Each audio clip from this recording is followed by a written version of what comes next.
Now, this will be a continuation of my series, Is Your Franchise Dealing with a Bubble Star? And this will be Volume 2 starring Jaylen Green, as the Houston Rockets have done their fan base justice this season, as they begin to act on the position that they find themselves way ahead of their rebuild. That's due to the progression of guys like Şengün and Jabari Smith. And with the acquisitions of Fred VanVleet and Dillon Brooks, all these players combined have put pressure on justifying the type of shots that Jaylen Green takes. These guys, they're scoring at a much higher efficiency clip. And it's going to get harder and harder to justify not only the minutes Jaylen Green gets out there, but the number of shots he gets to take. Now, the premise behind me naming this series, Are You a Bubble Star?, is back in 2020 when the NBA had continued their season in the bubble. The perfect unique circumstances happened all at once that resulted in a number of players like TJ Warren, Jaren Jackson Jr., and Damian Lillard to average a lot higher point levels than they normally would. Thus, the term Mickey Mouse MVP came about. And I always remember thinking that circumstance just did not happen in a bubble. It happens every season in the NBA. And this season, we're seeing it turn out for Zach LaVine. And in this segment right here, we're seeing it play out with Jaylen Green. But not the only recent acquisitions of Dillon Brooks, VanVleet, along with the rapid progression of Şengün and Jabari Parker have contributed to this team's overall culture change, but it's also the unique circumstances that happened to land Ime Udoka on the Houston Rockets. So all these things combined have accelerated the Rockets in a culture shift that has affected Jaylen Green, because the first 2 seasons he had in Houston is pretty much out of sight, out of mind. And him playing that kind of AAU freestyle basketball with no pressure to win now has to fit into a team concept that this season has been producing wins.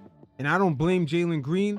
It's not like Houston made a mistake drafting him as a second overall pick, but he is a product of AAU culture, that overtime / elite / ball is life culture that's been festering around the amateur circuit for years now, where at times it looks like a popularity contest. Players sort of develop the wrong mentality coming up from a young age. And there's a lot of outside influences in those leagues, such as the Nike, Under Armour / Adidas tournaments, where the level of competition is pretty much filtered to players who are on teams that are sponsored by these companies. An unintended consequence of AAU has been just players actually just showcasing their game. There's no emphasis in players playing around a team concept. You got the most athletic guys flying in, playing for 2 different teams at times in one tournament, and coaches really concerned about just winning so they can maintain their sponsorship with either Nike, Adidas, etc. So a lot of this does have a trickle-down effect to the product that you see comes into the NBA from year to year. And I'm not even going to add the social media popularity element to this, but Jaylen is definitely a product of this. And him coming into year 3, we're seeing him get benched in certain fourth quarter situations. And also Houston is kind of suffering from having too many cooks in the kitchen. We've seen the rise of Cam Whitmore this season. Jae'Sean Tate has proved this season to be a vital piece coming off the bench, especially defensively, as he can guard 1 through 5. The Rockets recently also traded for Steven Adams, who's pretty much locked in for next season. And you could begin to see some of the pieces that are being crafted around this team to actually get them to move up that Western Conference in the middle of the pack, as some of the more veteran teams within that conference start to age out. But just understanding Jaylen's archetype, a guy who's been pretty much given the green light to just shoot and dunk since he's been a teenager, and him having his first 2 years in the league just playing that freestyle ball, it just adds on to that false sense of security. And that's what a lot of the AAU culture has kind of festered among players. We see it play out even within the veterans in the league, but even the great legend Kobe Bryant spoke on this. And that culture around AAU is one of the reasons why he started the Mamba camp. Kobe, you've been pretty critical of the AAU system and the way American players are brought up. Not pretty critical, I mean, extremely critical. I hate it. Because it doesn't teach our players how to play the right way. You know, how to think the game, how to play in combinations of threes. And I think everything is it's a reward system. I think coaches who are teaching the game are getting rewarded one fashion or another. And it's just a showcase. Do you feel like it's absolutely horrible for the game. The young guys that are coming up, do you feel like the game is kind of stiff, whereas when your guys were more skilled? Yeah, but I think that was just by luck in the generation that I grew up in. You know what I mean? Because like my generation is when the AAU basketball really started becoming shit. You know, and I got lucky because I grew up in Europe. Right. And, everything there was still fundamental. So I learned all the basics. And I think we're doing a tremendous disservice to our young basketball players right now. That's something that definitely needs to be fixed, and it's going to be one of the things that I definitely focus on. Now, Kobe said when he was coming up, that's when AAU basketball just started becoming shit. And fortunate for Kobe, he grew up in Europe until the age of 14. So the system out there has players working on their game for months at a time. And then they might play one game. And then they'll go back and work on their passing for a few weeks. Then work on their post-ups. And then work on their shooting. They may work on certain skill sets for a whole month and then have another game a month later.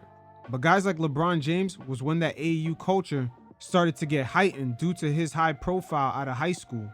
And just the media landscape overall at the time when cable TV and internet began expanding more and more. So the media landscape got bigger and bigger. But Stan Van Gundy spoke on this at a coaching clinic, which took place around the same time LeBron James just left the AAU circuit and got into the NBA. And judging from the Miami Heat shirt Stan Van Gundy's wearing, I would say this took place anywhere from 2004 to 2006. You guys check it out. You're important in a lot of ways. First of all, from a basketball sense, for just their skill development and stuff, that's going to start at a very young age and is going to be determined at a very young age. And quite frankly, you know, if you look around, we're failing pretty badly in this country as a whole in teaching people basketball skills. And you all notice it that watch the NBA, because there's a huge difference in just the skill level of the players coming from Europe and what we have here in terms of their ability to pass the ball and shoot the ball. We can't even produce enough people who can do those things here that we got to go across and try to find people who can do them. We're not developing skills here. One of the reasons is, okay, we are much more interested in playing games and winning and losing at a young age than we are in skill development. So I would say this to all of the youth coaches here, even more than the high school coaches, is you have to make a decision if you want to teach the kids that you're coaching how to play basketball, or if you just want to win games, because there's a big difference. I last spring coached both my 12-year-old daughter and my 9-year-old son for 2 months in a YMCA league and had a group of kids. And I got to see every approach, okay? And I would say to you, of the probably 18 teams that I saw just in that limited time, there were maybe 2 or 3 coaches that were really trying to teach skills, and everybody else was just trying to win a game. Leave your best players on the court as long as you can. Play zone defense, for God's sakes. It was beyond me. In a 9-year-old league, play zone defense, okay, for the entire game. Obviously, don't ever let your biggest kids dribble the ball. Make sure they always give it to a guard who is usually your son, okay? And so they can run up the court.